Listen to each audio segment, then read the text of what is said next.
for the other one, the 22 years, start running today. Your Honor, I also saw, I believe, the sentences for the 10 counts to run concurrently, Your Honor.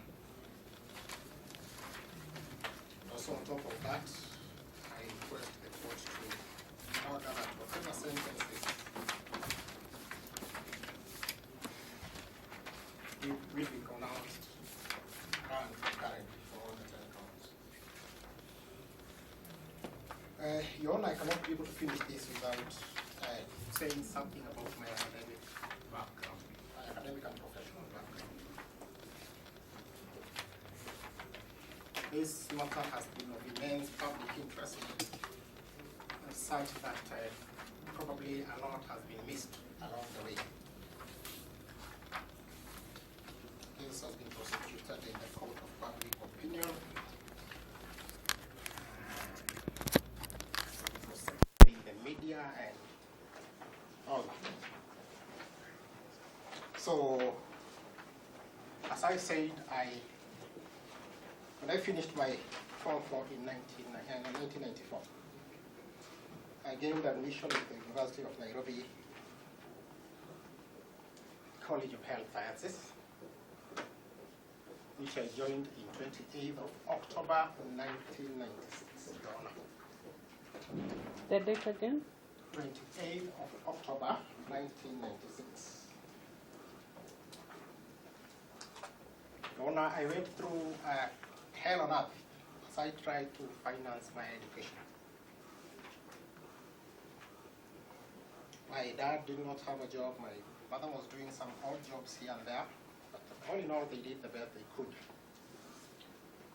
I was also able to get some funding, albeit very small, from the Higher Education Laws Code. And another charitable organization by the name of Ratansi Educational Trust Fund.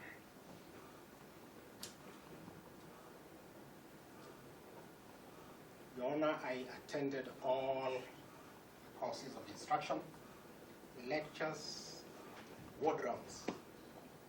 And in the year 2000, I sat for my final university qualifying exam, which I finished on the 11th of August, the year 2000.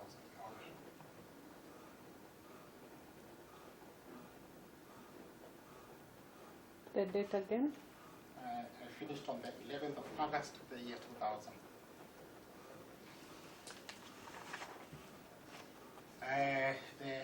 The results were out in a few days, and I had satisfied the examiners and the University Senate in all the subjects that had been enrolled, trained, and examined, Your Honor.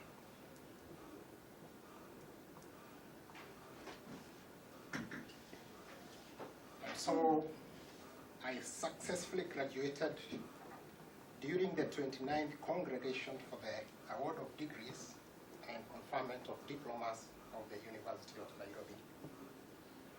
That was precisely on Monday, 27th November, the year 2000.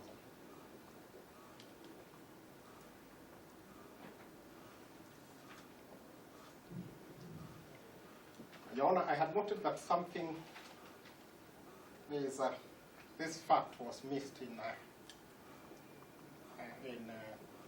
I think in the trial and also in the judgment. That is why I felt, I know we are not giving evidence, it's just part of litigation, and I think it's also clear for the court to be informed as the sentence. So what I wanted to say is that yes, I faced criminal charges, and that is unfortunate. I have been convicted in some of them.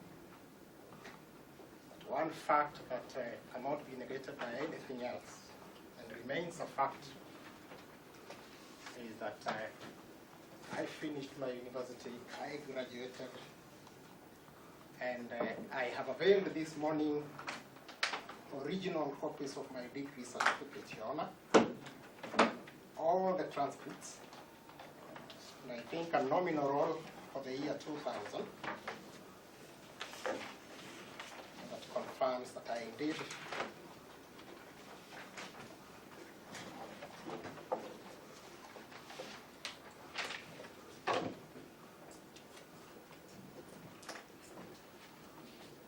So after that, Your Honor, when I left the university, of course, the Higher Education Laws Board does not continue funding you. And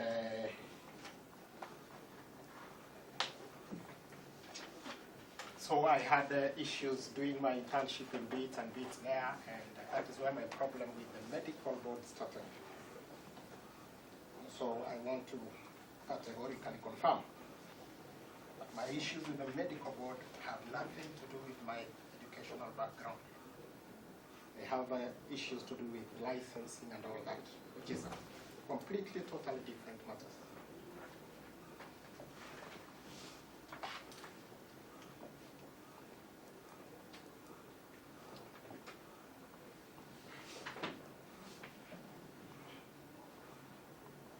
Because an impression was created that probably I started university education and I did not finish at that time.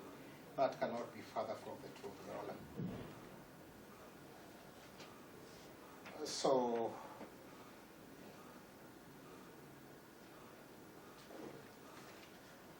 Your Honor,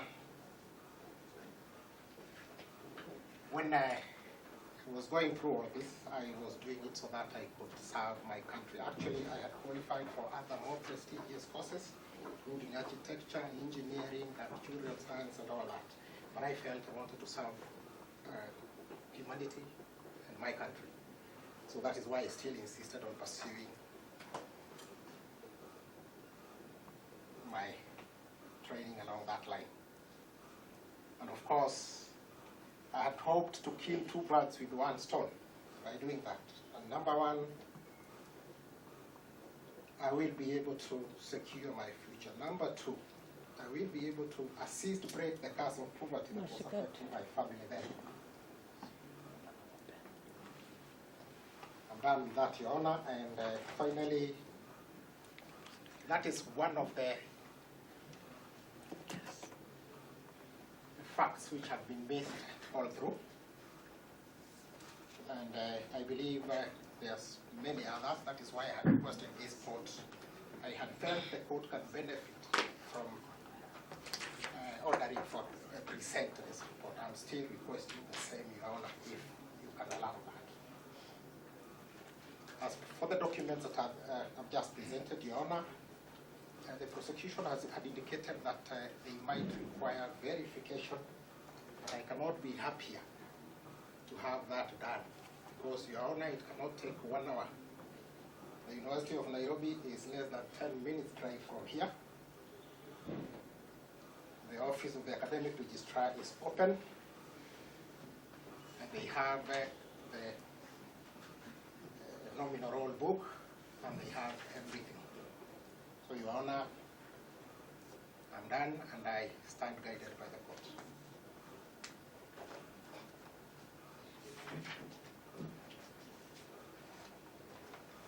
With the medical documents, the prison things have taken a bit of, and so they were saying they maybe have to wait until Tuesday or Wednesday, and I told them that might be too late. So I also wanted to prepare this, Your Honor. In fact, I've been in custody all through, so it is in my interest that this matter gets concluded as fast as possible. In fact, in the year, if you go back to the records, the year 2000, when Corona started, and everyone was refusing to do virtual sessions. I'm the only person who started those things in Milimani, and I did more than 20 sessions when no one else was doing it. So I've been for finishing this matter very fast. But I think 2 weeks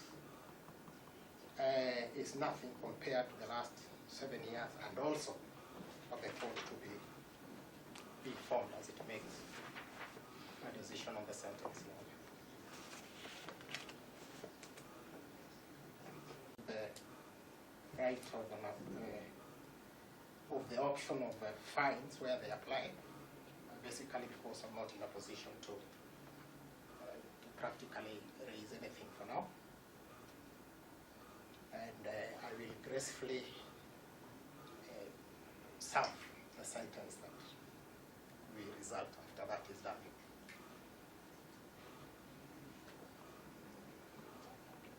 But the sentences have been prepared. Thank you so much for the opportunity. Mr. Gekunda, on the verification? Yes, Your Honor. There is no charge in regard to his qualification.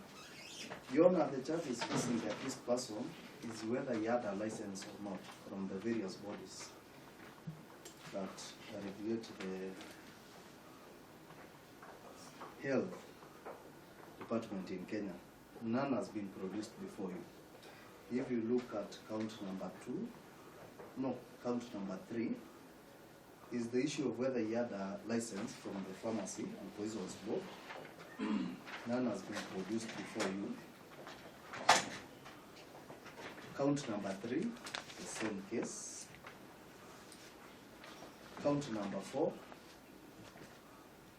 whether he had a license from the Poisons and Pharmacy Board. None has been produced before you. Likewise to count number 5, 7, 8. No license has been produced from the Kenya Medical Laboratory Technicians Board.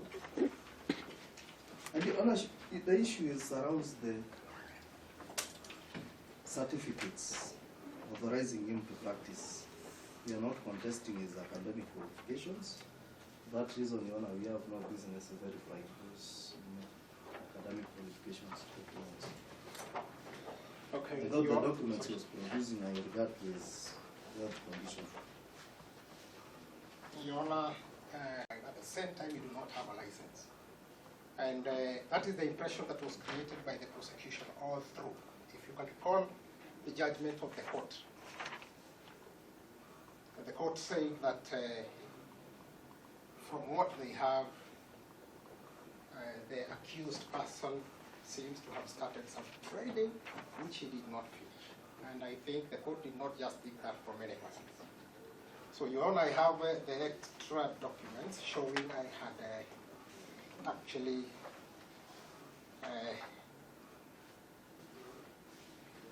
because what you're doing now, you're not. I'm just trying to keep interest. And what is out there all over, even to the court itself, is that this is a person who finished school, which is very inaccurate and which is very critical. And people keep saying that. But there's a difference between being unqualified and not having a license.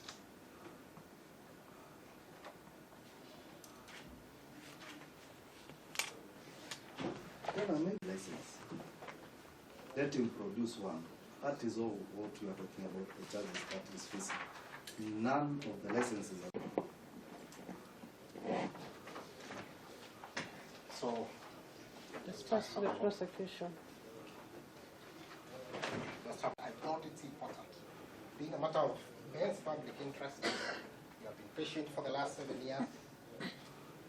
So I think it's important. I think, I don't know why the prosecution is, that the truth be known.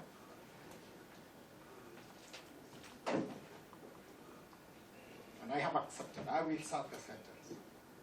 But let the truth be known. And you know, sometimes whether you're in the prosecution or wherever you are, I think it's good to just accept the facts.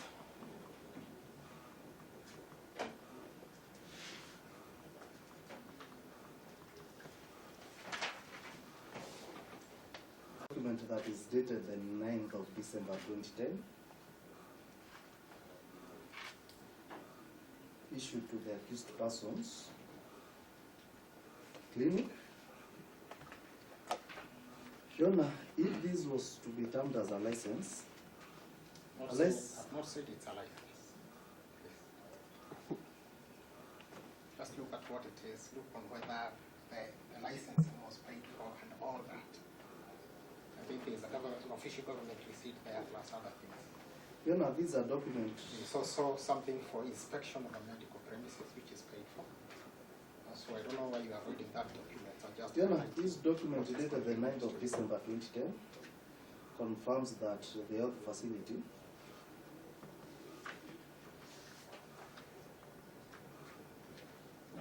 was inspected. For the purposes of licensing. That's true. Okay. So, And the same was to be considered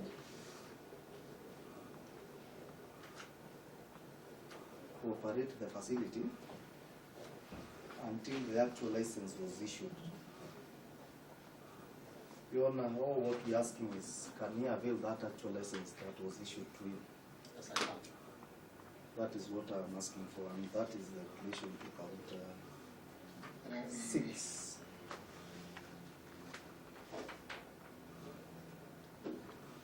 Your Honor, the purpose for were missed, and just wanted to bring to the attention of the court so that you'll be able to make an informed decision as you come up with the pronouncement of the sentence.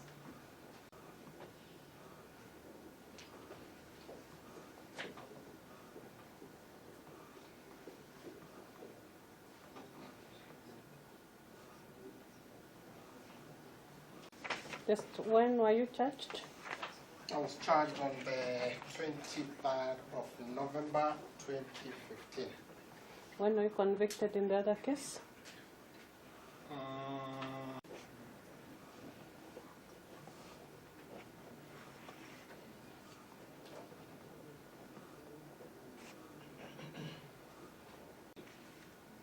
For which I was acquitted on the 30th of November 2020. Counts. If they were able to make it 50, they would have made it actually.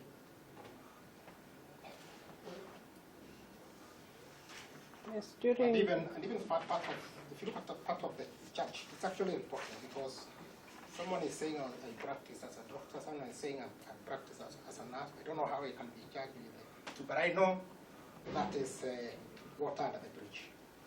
I only brought up this to assist in my litigation, Your Honor.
Just to interrupt for a minute. During my training, actually for 3 years between 1997 and 1999, the university had to intervene and offer me a position at its facility at the Chiromo Mortuary as an undertaker so that I could be able to raise my fees. And I served for 3 years and it really helped me. I only did that because I believed so much in having that education be useful outside moving to prison, Your Honor. And so I gracefully served as an undertaker, receiving bodies, embalming and treating and dressing and dispatching. So, Your Honor, do not, this court has a lot of power that can destroy my dreams or that can give hope once again to my dreams. So I request you the court to take that into consideration so that I can be able to soon get back running and make my dreams come true. Because I refuse to give up just because there is this happening.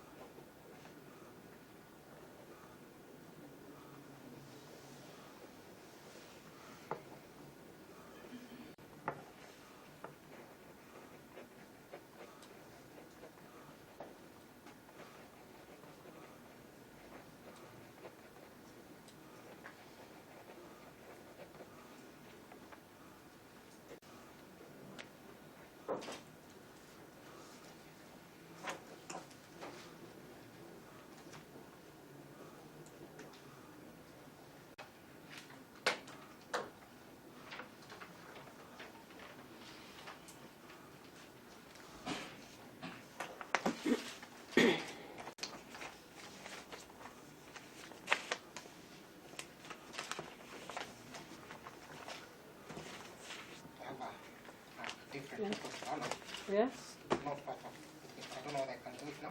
What? You have I what? request consent. James Mugo has told the court, both in his defense and in the mitigation, that he had a burning ambition to serve humanity and this good country of Kenya.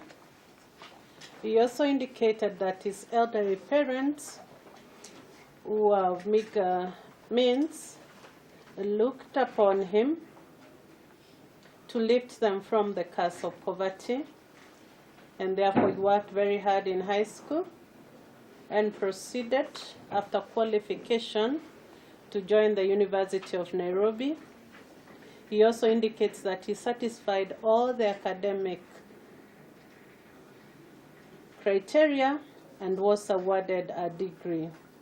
Indeed, this court has been shown the degree certificate for a Bachelor of Science in Nursing. In his defense, the accused person then indicated that he was not able to attend the subsequent attachments, which would have enabled him get the proper qualification. This is because the Higher Loans Education Board does not fund the same. To him, he is duly qualified to practice. It's only that he was not given the proper licenses due to his differences with the board, but not that he lacks training. One may argue that these are mere formalities, since he has demonstrated that he has the requisite skills. But what is of grave concern to this court is how he opted to use or utilize his acquired skills that he attained at the University of Nairobi. In fact, and indeed, counts number 2 to 12, which are those of licenses, do not call for stiff penalties. They are fines ranging between 30,000 shillings to 100,000 shillings. There's just one or two which call for up to a fine of 5 million shillings. But these are, in as much as they are serious offenses, they are not what is the critical issue that is weighing on this court. The main one is count number 2, when Mr. Mugo, having acquired some medical knowledge in nursing, decided to abuse that knowledge and administer drugs to unsuspecting clients so as to engage in despicable acts with them. The accused person has not referred to that aspect at all in his mitigation, and the court is at a loss and finds that indeed he is a danger to society. Instead of going out to use the knowledge that he says he wanted to acquire so as to save and improve humankind, he went out of his way in a most sinister way to endanger helpless victims, most of them women, by purporting to be a gynecologist and many other traits, and would administer the drugs to them and have sexual acts with them. As this court noted in the judgment, that most probably even the count number 1, that is the rape, was committed, only the evidential threshold in a criminal matter was not met. Count number 2 was, however, met, and the court is perturbed that having graduated in nursing, he went on to abuse that. As for the documents, your lawyer is here, can draft the appropriate affidavit for the refund of the cash bill where the receipt is lost. And then I will follow Mwashigadi. There is the issue, pick up the other file. We'll ensure you get your ID and iPad and the other document. We'll follow up with that. Yes. And in court number 9, something was not given. What was applicable to this court earlier on? Okay. And then when you started serving sentence, that is why I subtracted those years. Okay.